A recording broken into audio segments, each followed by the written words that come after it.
Governor Arif ഖാന്റെ നീക്കം ജനാധിപത്യത്തോടുള്ള വെല്ലുവിളിയെന്ന PDP.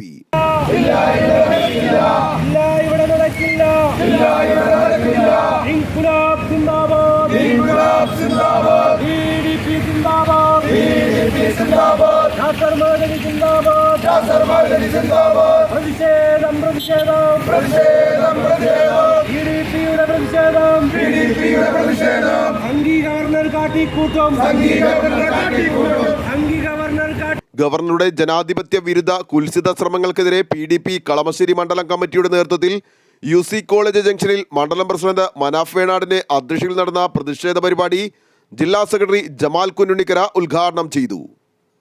ജില്ലാ ജോയിന്റ് സെക്രട്ടറി മുഹമ്മദ് അലി, മണ്ഡലം സെക്രട്ടറി യാസർ പനായിക്കുളം, ട്രഷറർ കബീർ ചിറയം, റസൽ വയലോടം, നിഷാദ് നീരിക്കോട്, അബ്ദു പുല്ലാത്ത, ലത്തീഫ് കാരായിക്കോടം, അലിക്കുന്നേരമ്മം, സുനീർ, ബഷീർ കോട്ടപ്പുറം, സുൽഫിക്കർ ഹസൻ, ബഷീർ തുടങ്ങിയവർ സംസാരിച്ചു.